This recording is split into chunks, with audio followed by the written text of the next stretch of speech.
तीन नए आपराधिक कानून, भारतीय न्याय संहिता, भारतीय नागरिक सुरक्षा संहिता और भारतीय साक्ष्य अधिनियम सोमवार से पूरे देश में लागू हो गए हैं। इन कानूनों ने भारतीय दंड संहिता, आपराधिक प्रक्रिया संहिता और भारतीय साक्ष्य अधिनियम की जगह ली है। और नए कानून लागू होने से न सिर्फ धाराएं बदल गई हैं, बल्कि कई प्रावधानों की परिभाषा भी बदल गई है। देश में अंग्रेजों के जमाने से चले आ रहे कानून अब गुजरे वक्त की बात हो गई है। आज से तीनों नए आपराधिक कानून लागू हो गए हैं।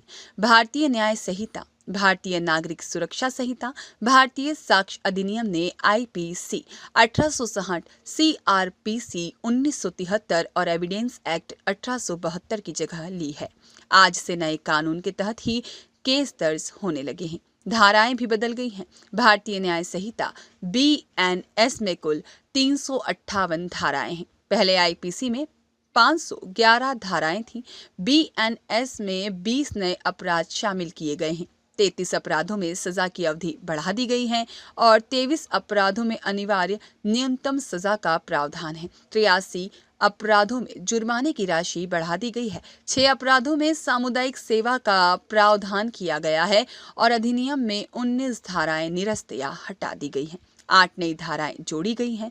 22 धाराओं को निरस्त कर दिया गया है। इसी तरह भारतीय नागरिक सुरक्षा संहिता में कुल 531 धाराएं हैं। वहीं सीआरपीसी में 484 धाराएं थीं। बीएनएसएस में कुल 177 प्रावधान बदले गए हैं। इसमें 9 नई धाराओं के साथ साथ 39 नई उपधाराएं भी जोड़ी गई हैं। 44 नए प्रावधान और स्पष्टीकरण जोड़े गए हैं। 35 सेक्शन में समय सीमा जोड़ी गई है और 35 सेक्शन पर ऑडियो वीडियो प्रावधान जोड़ा गया है।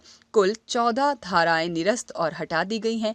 भारतीय साक्ष्य अधिनियम में कुल 170 धाराएं हैं। कुल 24 प्रावधान बदले गए हैं।